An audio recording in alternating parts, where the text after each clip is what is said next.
inaugural episode of the Play-by-Play. This one is titled The UFC Hates Real Journalism. I'm your host, Lucas Topolewski, and I'm here in studio with my producer, John, ready to talk about something that has just been rubbing me the wrong way for far too long.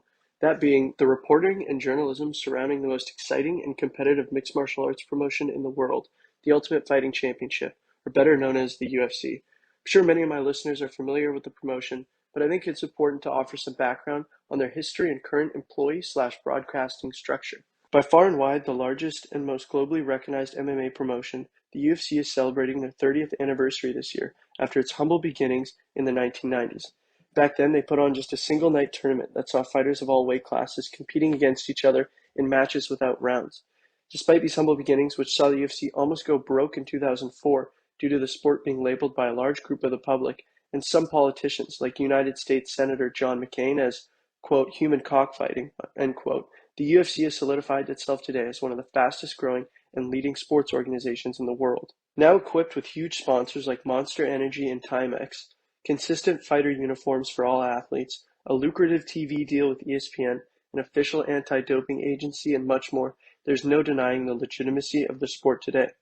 This relationship the UFC has with ESPN is absolutely essential to the success of their product, as most, if not all, of the work for UFC employees revolves around them making sure people know who is competing and why they should care about those who are competing. As evidenced by the growth of the sport of MMA and the UFC name, the relationship has proven to be successful for both.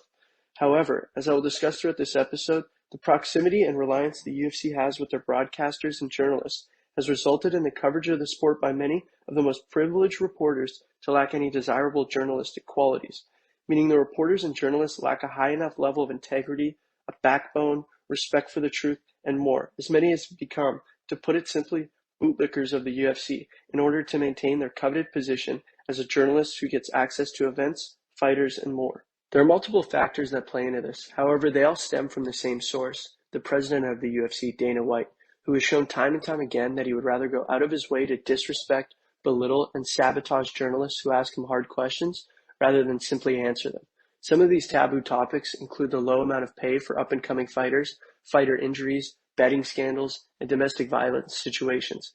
This unfortunately has resulted in many, if not just about all of the credentialed journalists, meaning they have exclusive media access at UFC events, being scared or hesitant to ask the important questions that must be asked, whether as fans we will or won't like the answers. To better understand how the proximity of the UFC and ESPN has allowed for their journalists to escape being of a respectable standard, look no further than the reporters who work for ESPN. Thanks to their employer, they have a distinct advantage over other non-ESPN affiliated journalists covering the sport. Some of these advantages include exclusive access to interviews with fighters and Dana White himself, and early access to upcoming fight announcements. Now, one might say that the only reason they get these things is because White wants to please ESPN. However, as I've come to realize over the past couple of years following the sport, ESPN doesn't care about that. All they care about is that people are watching and buying pay-per-views, no matter who brings them to do it. Just look at the ESPN homepage that doesn't even include the MMA header along with other top US sports organizations. The reason these reporters get these perks is because they kiss White's ass. They lob softball questions at him like he's a little leaguer, still scared of getting hit at the plate, and work to make the UFC look like the good guy in every situation, even when they're clearly not. As the host of Real Sports HBO, Bryant Gumbel, put it, quote, much of what passes for sports coverage is merely cheerleading because too many journalists serve as mouthpieces for the team and the sport about which they are writing. Because a reporter does not want to give bad publicity to the league that is a business relationship with his or her employer, end quote. I think it's safe to say that these ESPN MMA journalists fit that description quite well. That may just sound like a salty, whiny baby who thinks the sport is dumb, or that I have a personal vendetta against White, but that couldn't be further from the truth.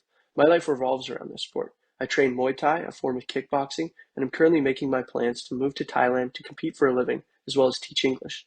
Not only that, I'm a diehard fan of MMA and the UFC. My room is covered with posters of my favorite fighters, and I've only missed around 3 cards over the past 2 years. The reason I'm so critical of the UFC and how they deal with journalism is because of how much I love it, and I just hate to see it not on par with other major sports organizations like the NBA or NFL, as the sooner they do that, the sooner they will be more respected and recognized as the best sport on the planet. Now, when looking at fight promotions, there's always one guy at the top who runs the show. Take, for example, Vince McMahon, former head of the WWE. Now, in the UFC, it's Dana White, and despite his success in growing the brand and the sport of MMA as a whole to lengths many thought it unimaginable, For example, they marked their 27th consecutive sold-out event last year. White's power as the president of the company has also allowed for him to make rash and unquestioned decisions that are sometimes clearly unfair and undemocratic. Take the story of MMA journalist Ariel Helwani, who's touted as one of the earliest observers and journalists of the sport. At UFC 199 on June 4, 2016, he reported a fight announcement that would see one of the biggest stars of the sport, Brock Lesnar, return to fight at the upcoming UFC 200 pay-per-view. Ariel is considered one of the best in the business. Just look at the fact that he's won MMA Journalist of the Year for the past 12 years in a row. He wouldn't announce a fight without checking the proper sources and more. So what did Ariel, reporting a fight, aka doing his job, cause? White went on a mission to sabotage the career of Helwani by stripping him of his media credentials and banning him from UFC events. As he explained on his weekly show the day after, Helwani stated that, quote, right before the main event, a member of the UFC PR staff came to me and said that Dana White wants to speak to you. So we go to the back. Dana White is there. Some of the other members of his team are there. And he just says to me, you're out. Get out of here. You're done. We don't want you here anymore, end quote. Now, importantly, this didn't end here. When Ariel Helwani later signed with ESPN in 2018, all was thought to be good, until White made it clear he still had a problem and would have Ariel removed from events. This flex of power is a clear example of misfired anger and is just one example of how Dana White has failed to hold up a standard that many other sports do, as Ariel was doing his job, and instead of getting mad at the person who provided Ariel with that information, he went after Ariel himself. Another example of how White's power has hindered the reporting done on the sport, specifically by those who are given the most access and time with him, came in late last year when a video surfaced of White getting into a physical altercation with his wife and slapping her. The story broke out and was a large story in the MMA community, as the UFC was on a 3-week hiatus from fights. Many independent journalists covered this in great detail, Ariel Helwani being one of them, and discussed the repercussions that Dana should face, and yet mostly silence from the shills at ESPN. Still, there's only one article on the incident up on ESPN's website that gives an outline of White's response to the whole thing. There's no criticism for him abusing his wife, no links to resources for domestic abuse survivors, just a quick article that goes over how White wasn't going to take any time off because his punishment is how he'll be labeled for the rest of his life. When reading this article, I thought back to something from Susan Blau and Catherine Burak on determining bias and how, quote, some writers have agendas and want to convince you to believe as they do, end quote, and how it is really up to the reader, and in this case, fans of the UFC, to determine the motives of the author of the article and how he may be taking it lightly on White to save face. As well, it is noteworthy that this punishment wasn't the same he gave UFC fighter Louis Pena, who was arrested for domestic battery and released from the UFC 3 days later.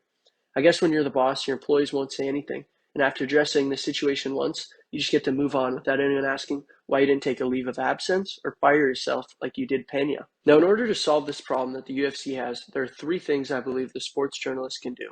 The first is definitely the simplest, but it is also the most far-fetched, that being get Dana White to retire. The likelihood of this happening is probably not that large, considering White has stated that he's not going anywhere anytime soon. However, I think with enough pressure from the journalists and the public, aka you guys listening at home, I think we could send the guy off into retirement. He's made enough money off the bodies of fighters. It's time to let someone run the show who at least be honest and hold himself to the standard of other major sports organizations. The second option that I believe would solve this problem sees the reporters for ESPN start taking questions from fans that they submit. At the end of the day, sports journalism and reporting is for the fans. It gives us the inside scoop on our favorite athletes and more. And if these reporters even just took a couple each week and presented them to White, I think it would go a long way and result in us fans getting to hear what we deserve, especially quote-unquote hardball questions about fighter pay and domestic violence situations. I mean, I know White will stoop pretty low, but I couldn't imagine him banning a reporter for asking about these sorts of things. The blowback on him would just be far too large. The third and final option that I believe would solve this problem is something that's already happened, just not at the scale it should yet. That is, reporters going independent. Take Ariel Helwani as an example. He has since left ESPN and gone independent, hosting his MMA Hour show on YouTube twice a week, where he interviews fighters, managers, and other people in the sport. The reason he has access to these people is not because of the connections he has to the UFC or ESPN. It's because he does proper journalism that is respected amongst those involved in the sport. Again, just look at the 12 MMA Journalist of the Year awards he has received now. On his show, he can speak freely about his criticisms of the UFC and report on any sort of story. The freedom may seem like a blessing to some, especially the other reporters in the sport, but this is what journalism should be. The NBA doesn't get to decide what someone says about their product, and neither should the UFC. I hope I've shown you guys just how backwards the reporting on the UFC has been for far too long, and I hope you all consider the solutions I offered, because I'm truly sick of hearing the same old questions asked over and over and seeing time and time again reporters completely dismiss certain stories, almost acting like they aren't even there. With that being said, I'm signing off for the day. Coming up in next week's episode, I'll be discussing NBA and NFL analyst Skip Bayless and how he's essentially the opposite of what an analyst should be. Until then, feel free to contact me and my team at outofFightMMA@gmail.com for any questions. And remember, just because they're sports doesn't mean they don't deserve real journalism.